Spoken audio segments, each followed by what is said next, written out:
Chapter 4 of the Science of Getting Rich by Wallace D. Wattles. Chapter 4 The First Principle in the Science of Getting Rich.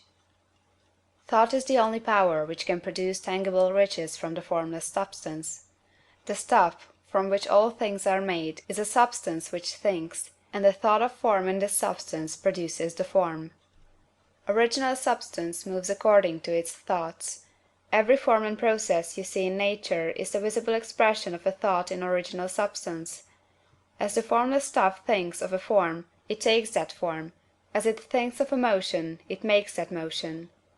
That is the way all things were created. We live in a thought world, which is part of a thought universe. The thought of a moving universe extended throughout formless substance, and the thinking stuff moving according to that thought took the form of systems of planets, and maintains that form.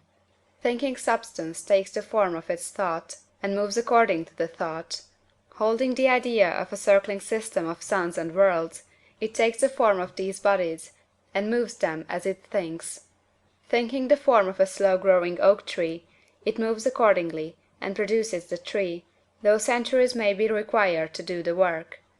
In creating, the formless seems to move according to the lines of motion it has established. The thought of an oak tree does not cause the instant formation of a full-grown tree, but it does start in motion the forces which will produce the tree along established lines of growth.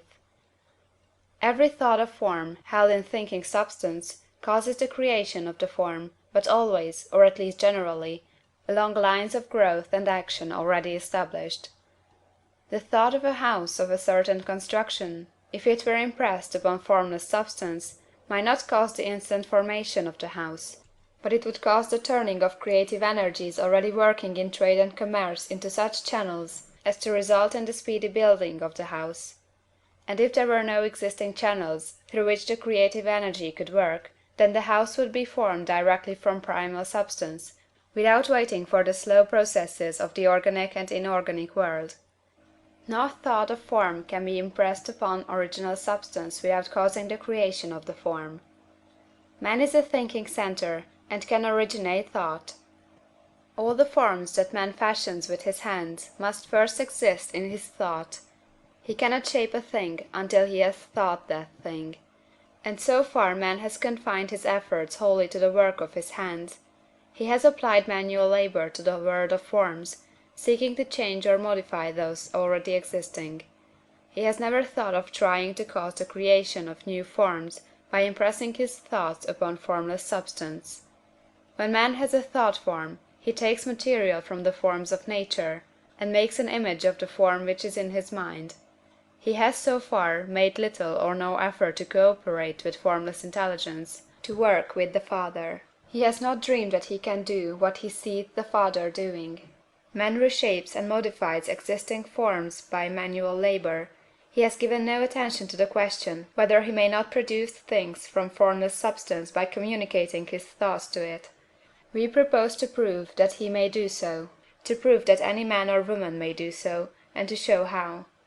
As our first step, we must lay down three fundamental propositions. First, we assert that there is one original formless stuff, or substance, from which all things are made. All the seemingly many elements are but different presentations of one element. All the many forms found in organic and inorganic nature are but different shapes, made from the same stuff. And this stuff is thinking stuff. A thought held in it produces the form of the thought. Thought, in thinking substance, produces shapes. Man is a thinking centre, capable of original thought. If man can communicate his thought to original thinking substance, he can cause the creation or formation of the thing he thinks about.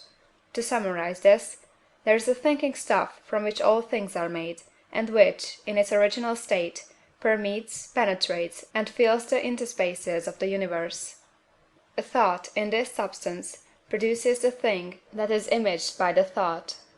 Man can form things in his thought, and, by impressing his thought upon formless substance, can cause the thing he thinks about to be created. It may be asked if I can prove these statements, and without going into details, I answer that I can do so, both by logic and experience. Reasoning back from the phenomena of form and thought, I come to one original thinking substance, and reasoning forward from this thinking substance, I come to man's power to cause the formation of the thing he thinks about. And, by experiment, I find the reasoning true, and this is my strongest proof.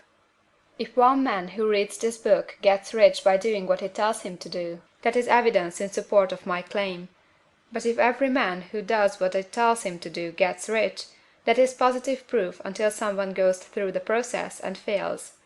The theory is true until the process fails, and this process will not fail, for every man who does exactly what this book tells him to do will get rich.